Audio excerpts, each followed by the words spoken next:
I feel like more and more people are being tricked into doing things that they don't realize they're doing, like giving out their passwords. And if they don't have appropriate security and measurements in place, their business can just disappear overnight.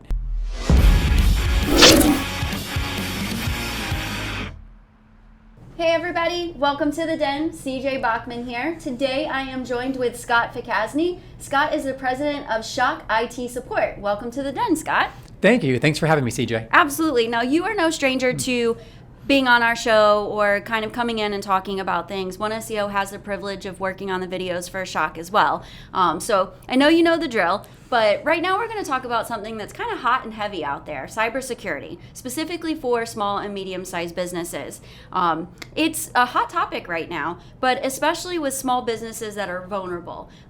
So before we get into that, let's kind of tell people a little bit more about you and SHOCK and what you guys do, and then we'll kind of go right into the cybersecurity aspect. For sure, and I feel like businesses are always vulnerable, so that will be a never-ending topic. SHOCK I.T is right in Bristol, PA, and we provide IT support for small, medium-sized businesses around the region. I started this company back in 2001, and we've grown it ever since, and now we became SHOCK I.T. Same great company, same great employees, just a new name. And it's been our new name now for 3 years, I think? Yeah, absolutely. God, I talk about it like it's just our new name, but we've had it forever.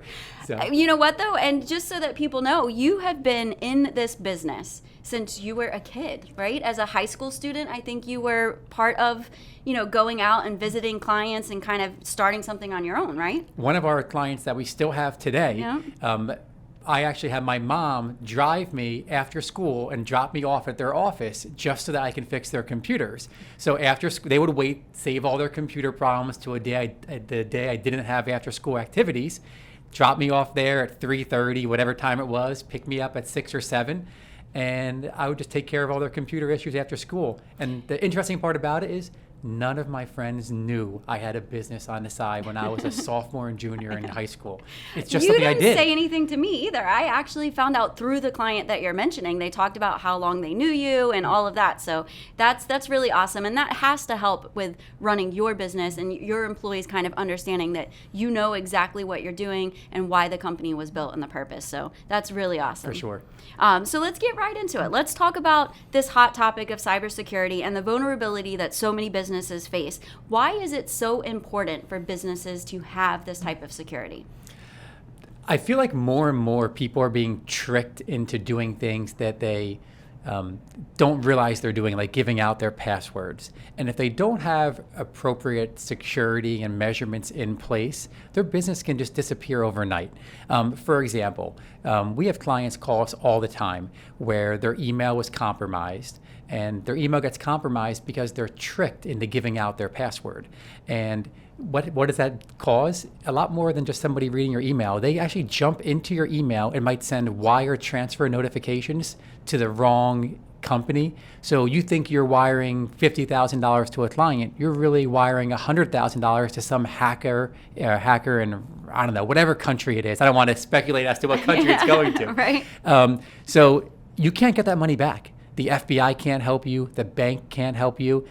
There's nothing you can do. And it happens all the time. So if you don't have appropriate security, you can lose your files, you can lose money, you can lose your business, you can lose your employees because the employees' information might get stolen.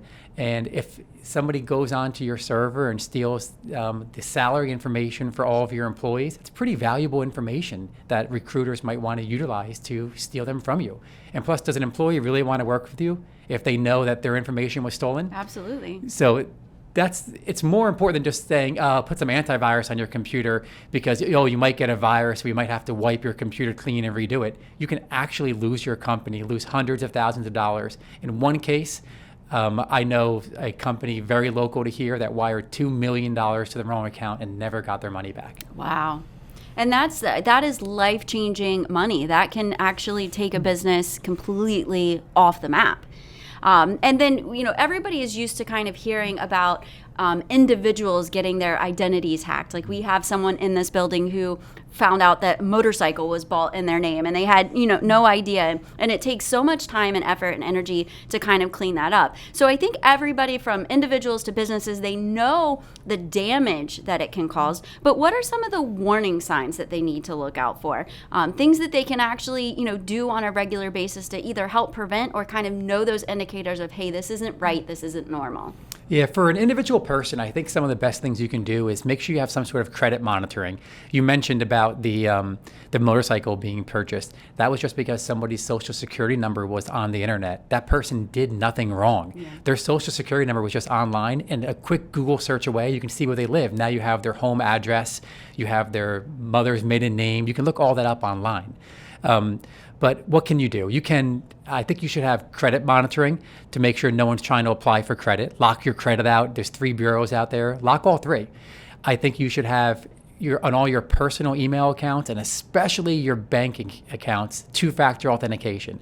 I know it's a real pain in the butt to get that text message, look at your phone, or have the app generate that 6-digit number, but you have to now. If someone gains access to your email, they can then reset your bank passwords. Yep. So 2-factor authentication to log into everything. Then the last thing is awareness. Just know that every email, every prince from another country that makes it look like they're trying to do you a favor is not really doing you a favor. Right. Every link you go to click, don't just type your password in when they ask you to type in your password. Just know that there's people out there looking to take your money every chance they get. Yeah, and I think something too for individuals, and even inside a business, it's something that we've experienced too. Pay attention to who the email is coming from. If it's coming from someone within your domain, but it's an email address that doesn't match their original email, that's a red flag. Yep. If it's coming from you, if someone's saying that they have your information, pay close attention to it, because that's another red flag. It's easy for you and I to sit here and say, okay, we know that there are things out there to help and things that people can do to protect themselves, but there are insurance policies that are available. The measures that have to be put in place to actually really qualify are dependent on the type of business that you are. Mm-hmm. What kind of information can you share with people about the policies and things that they should be thinking about or putting into place to really help them should something come about? Yeah, we're very familiar with all the different insurance companies and what they require. Every company has something different. And what we found is that the most important thing is that when you go to apply for your business owner's insurance or your cyber insurance policy, make sure that you are extremely honest on the form. And I'll get into that in just a second as to why. But the insurance companies look for a few specific things in order to underwrite you. These things are going to be your easy solutions, which every business should have, such as antivirus that can't be disabled. Why is it important to have antivirus that can't be disabled? Because what's the first thing someone's going to do if they break into your computer?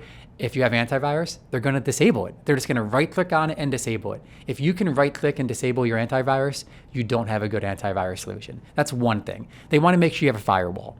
Firewalls, honestly, are only as good as the person that configured it. So I kind of disagree with that, but at the same time, I get it. You have to take baby steps in this industry to make sure people do what's necessary.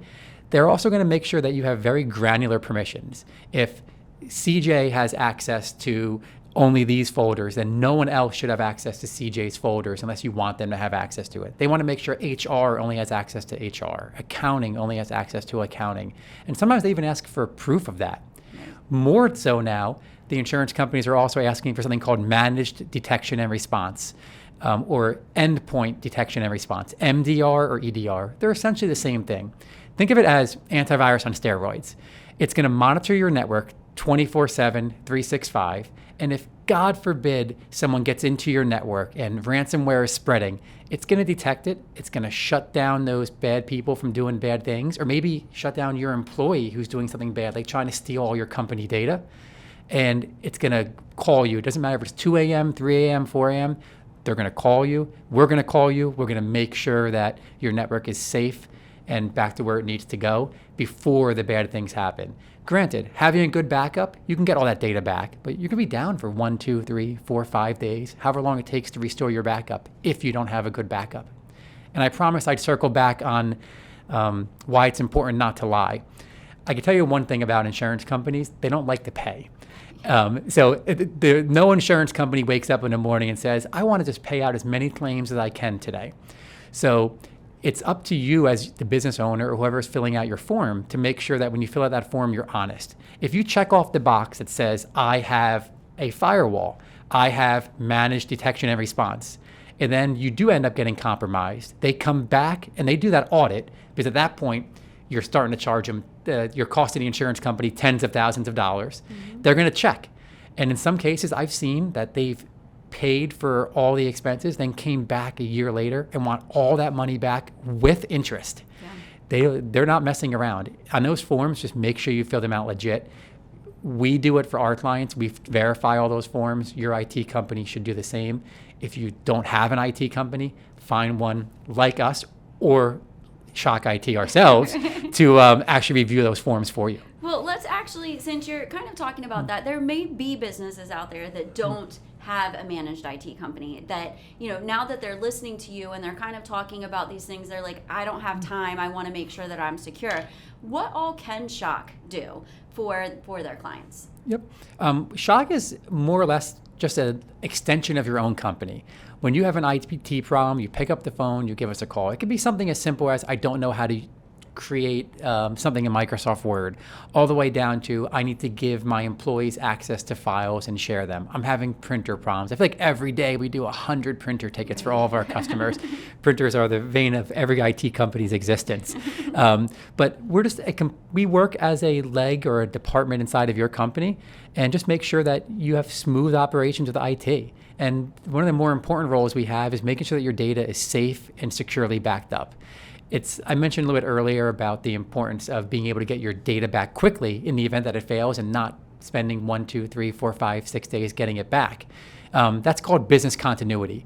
What we do for our clients is we make sure that if their server crashes on Monday at 6 p.m., we have the ability to make sure they're back up and running as early as 8 p.m., 2 hours later. If you use some of the more budget-friendly backup solutions, your data's safe. It's there, but it just takes forever to get it back up and running. Which can halt business, for over a week sometimes. Yeah, absolutely. Yep.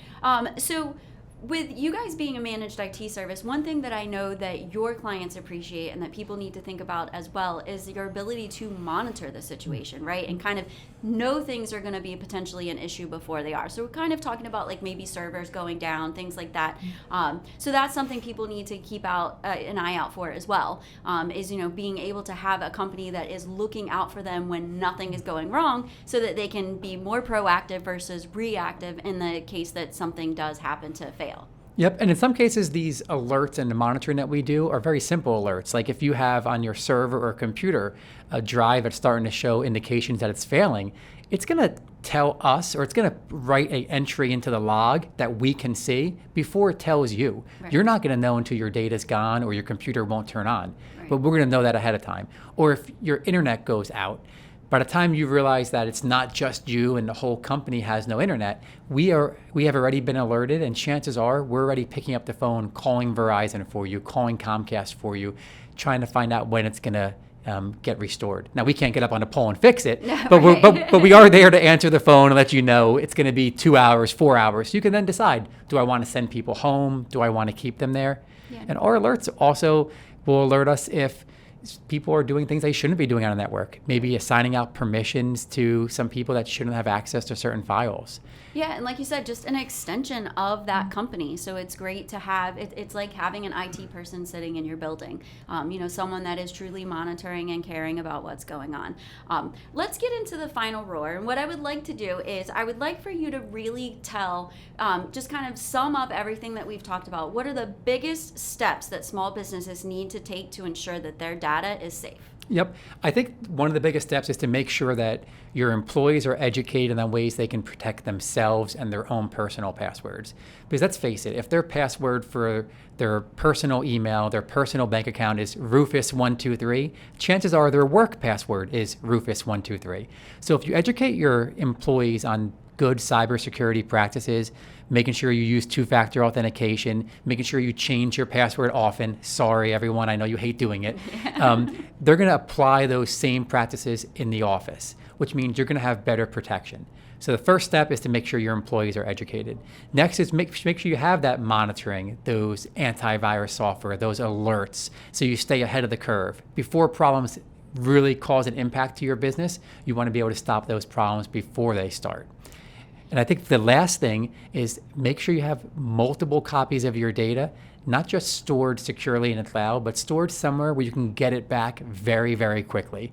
If you can only afford to be down for 2 hours, don't pay for a backup solution that takes you 8 hours or 24 hours to get that data back. If you can afford to be down for 2 hours only, then get a backup solution that can get you back up and running in 2 hours. Or ask your company how long it takes. Yeah, it's definitely one of those things that you get what you pay for. Like you said, your data could be there, it could be secure. It's just a matter of how quickly you can get it back to be able to get up and running. Yep. Now, something that you said before we sign off, I'm sorry, but I have to ask, how often do you see that it's just one employee not paying attention, opens up an email, clicks that link, puts in information that actually affects the whole company? It's always just one employee, and it's never the same employee. Right. Of course, they target the accounting department because you have access to the money, the finances, the bank accounts, but it's always it's most often one employee, so all the time we see it.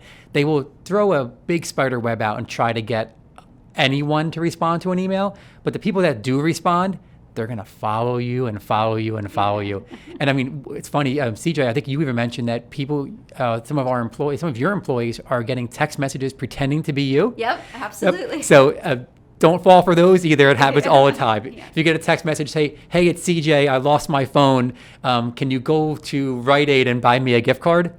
It's not CJ. Right? Absolutely. So let me leave you guys with two big things that you should be walking away today from this episode. And one is that make sure that you have your data safe. Make sure that you have some sort of cybersecurity plan in place and that you're working with someone that you feel comfortable, understands your business, and is there to help you should anything go wrong. And the second thing is, and I think this is probably one of the most important pieces, is make sure that you are talking to your entire employee base about how to be safe when it comes to cybersecurity. Things that they need to look out for, types of emails that they shouldn't be clicking on. And worst case, do what we do, which is forward it over to someone like Scott and say, hey, is this legit or not? So there are things that you can do, very simple, very cost-effective ways to protect your company. But if you are not working with a strategic partner to help you with your cybersecurity, you are already setting yourself up for failure. So you heard it here. Scott, thank you so much for joining us. We really appreciate it. And we will see you all next time here in the Den. Thanks for having me.